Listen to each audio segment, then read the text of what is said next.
गांव के अंदर अचानक से हाथी घुस गए। वह हाथी तोड़फोड़ मचाते हुए लोगों के पीछे पड़ रहे थे। यह बात जैसे ही रायमैन को पता चली, वह तुरंत वहां से उड़ गया। वह गांव उसके घर के ठीक सामने ही पड़ता था। रायमैन मकड़ी के जाले फेंकता हुआ सिर्फ 5 मिनट के अंदर गांव में पहुंच जाता है। जैसे ही रायमैन गांव के अंदर घुसता है तो उसके सामने से बहुत सारे हाथी गुजरते हैं, जो कि जंगल में रहते थे पर अब गांव में आ गए थे। रायमैन गहराई से सोचता है, अरे हाथी गांव में कैसे आ सकते हैं? पहले तो कभी ऐसा नहीं हुआ। ये हाथी ज्यादातर जंगल में ही रहते हैं, अब तो जंगल में जाकर ही देखना पड़ेगा। ये सोचकर रायमैन मकड़ी का जाला जंगल की तरफ फेंकता है और उड़ते हुए जंगल के लिए निकल जाता है। कुछ देर बाद रायमैन जंगल में उतरता है, पर वहाँ कोई भी पेड़ पौधे कुछ भी नहीं थे, बस बंजर जमीन थी। रायमैन को कुछ समझ में नहीं आता। फिर रायमैन सोचता है, मैं गलत जगह आ गया हूँ क्या?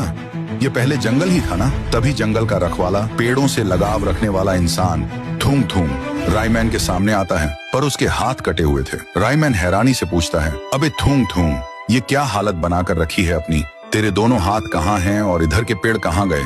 तभी थूंग थूंग रो पड़ा और कहने लगा, यार रायमैन, तुझे बताने जैसा कुछ बचा नहीं है। ये जंगल बहुत खूबसूरत था, पेड़ पौधे, हरियाली, चिड़ियों की चहचहाहट और ठंडा माहौल, हर तरफ सुकून ही सुकून था। इसी सुकून को भंग करने के लिए व्हाइट 444 और पुष्पा आए और जंगल के पेड़ों को बेरहमी से काटने लगे। वो दनादन कुल्हाड़ी पेड़ों पर मार रहे थे। इसी बीच मैं उनके पास गया और बोला, रुको ये सब।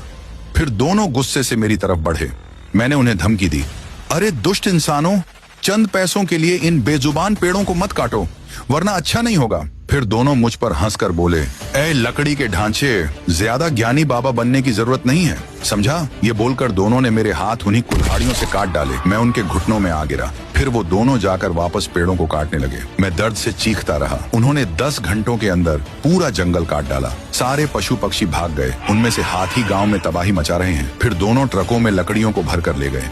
उनकी आखिरी ट्रक अभी अभी यहाँ से निकली है। मुझे मेरे हाथ जाने का दुख नहीं है, बस इस जंगल के उजड़ जाने का दुख है। मेरी आखिरी इच्छा है कि तुम उन्हें जरूर सबक सिखाओ, ताकि आइंदा से वह कभी लकड़ी काटने के लायक ना रहें। ये सुनकर रायमैन की आंखों में गुस्सा उतर आया और वह तुरंत वहां से निकल पड़ा। दूसरी तरफ व्हाइट 444 और पुष्पा शहर का बॉर्डर पार करने ही वाले थे कि उनके ट्रक के सामने गुस्से से रायमैन उतरता है। फिर दोनों ट्रक से उतरकर बोलने लगे, देखो तो पुष्पा, अब घोड़ों की रेस में गधे भी दौड़ने लगे हैं। ए बच्चे, अब तू लड़ेगा हमसे, बाजू हट जा और जाकर लॉलीपॉप चूस। ये बोलकर दोनों वापस ट्रक में बैठ गए। रायमैन का गुस्सा 7वें आसमान पर पहुंच गया। रायमैन बहुत तेजी से ट्रक की ओर भागा। उसने चारों तरफ से उस ट्रक को फुटबॉल की तरह लात घूंसों से मारना शुरू कर दिया और आखिर में वह ट्रक पुष्पा और व्हाइट 444 के साथ एक जोरदार धमाके में फट जाती है। रायमैन के लिए 1 लाइक तो बनता है दोस्तों।